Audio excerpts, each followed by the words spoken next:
sous toutes ses formes.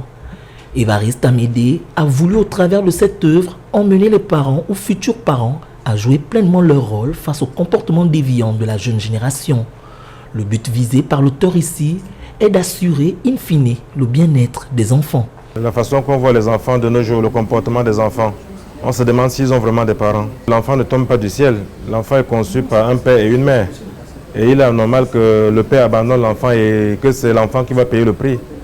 C'est l'enfant qui est insulté, non le père. C'est l'enfant qui va porter le nom de bâtard, comme un chien, comme la race des chiens qu'on appelle les bâtards.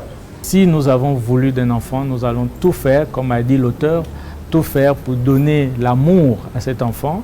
Et si nous donnons l'amour à cet enfant, nous devons tout faire également pour que l'enfant soit bien éduqué. Composé de 12 chapitres, ce livre évoque les questions des orphelinats, des enfants de la rue, des secrets de famille, de l'irresponsabilité des parents et bien d'autres.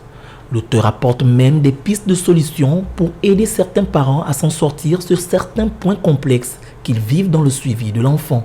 Le livre propose plusieurs solutions comme la pénalisation de la non-reconnaissance des enfants. Aujourd'hui, je me bats pour que tout parent qui ne reconnaît pas l'enfant soit pénalisé, soit considéré comme un crime. Il y a mon vécu parce que je suis un enfant bâtard et nous sommes plus d'1 milliard dans le monde. Au sein du gouvernement, il y a des enfants bâtards. Dans tous les gouvernements du monde, on retrouve des enfants bâtards. Et c'est pourquoi il dit qu'il est temps qu'on arrête cela, qu'on se comporte comme des êtres civilisés, comme nous le disons. Elvis Presley, artiste musicien, pouvait dire que les enfants sont l'être le plus précieux dans la vie. Un parent doit faire tout ce qu'il peut pour donner à son enfant le sens de la famille. Une pensée dont les clés se trouvent dans cet ouvrage qui vient restaurer la position de l'enfance dans la société.